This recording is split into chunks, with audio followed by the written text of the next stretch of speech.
Shakshuka made simple, one pan, everyday ingredients ready in under 30 minutes. Let's get into it. But wait, I've got a secret that takes it to the next level. I'll start by prepping all the ingredients, dice 1 onion, 1 red bell pepper into small pieces.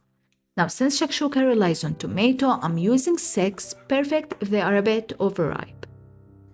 Heat a pan over high heat and add 2 to 3 tablespoons of olive oil. Once it is hot, add your chopped onion and give it a quick stir. Let it cook for about 5 minutes until soft and translucent. Don't let it overcook, we don't want it fried. Then add the red bell pepper and let it cook together until slightly softened.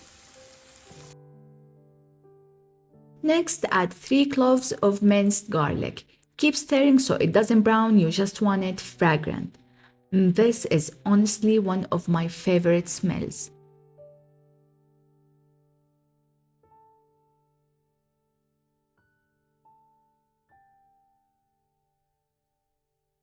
Now add 1 tablespoon of smoked paprika. This is the first secret. Let it toast gently in the oil and mix it through.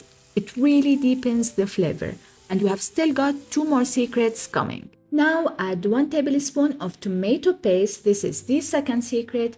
Let it cook for a minute until it darkens slightly. It makes the sauce richer, deeper, and less acidic. And I'm adding it now because I do want it to toast in the oil for a bit. And we have still got 1 more, so just wait until you see. Now comes the star of the show, the tomatoes. Add in all your chopped tomatoes and give everything a good mix. Let them cook down slowly until they start to soften, break apart, and release all their juices. You'll see the sauce turn richer, thicker as the tomatoes reduce in size and everything comes together into a deep, flavorful base.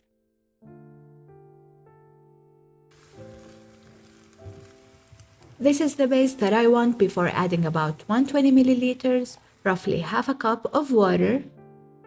Season with a pinch of salt and black pepper. Then mix everything well and let it come to a gentle boil. By the way, if you enjoy Levantine recipes, Middle Eastern recipes like this one, I have a whole playlist. I will link it for you. I also like to mash the tomatoes with the spatula or the back of a spoon, just a little, nothing too intense here, just to help everything break down and come together into a thicker sauce. While the sauce is gently boiling, here comes the third secret. Add a whole cherry pepper, whole and uncut. It slowly infuses into the sauce with a subtle heat and a beautiful depth of flavor without making your shakshuka too spicy. If you like it spicier, you can slice it in or even add chili flakes instead for more heat, but I find this method to be the best if you want some heat without making your shakshuka too spicy. Now for the best part, the eggs. Use a spoon to create little wells to add the sauce. This helps each egg stay in one place without spreading everywhere. I'm adding 4 eggs here, but of course you can add more depending on how many people you're serving or the size of the pan. Lightly season each egg with some salt and black pepper.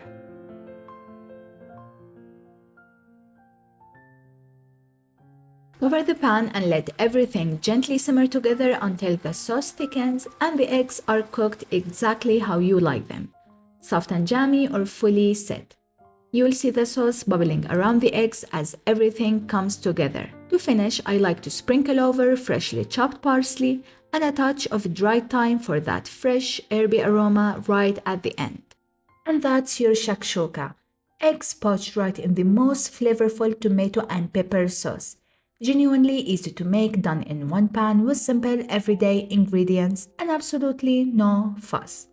If you gave this a go, I'd love to hear how it turned out. Leave me a comment down below. And if you are enjoying this recipe, don't forget to give this video a like and subscribe so you never miss any new recipes. I'll be posting lots of Levantine recipes if that's your vibe. Thank you for watching Meals by Mary and I'll see you in the next one. Bye bye!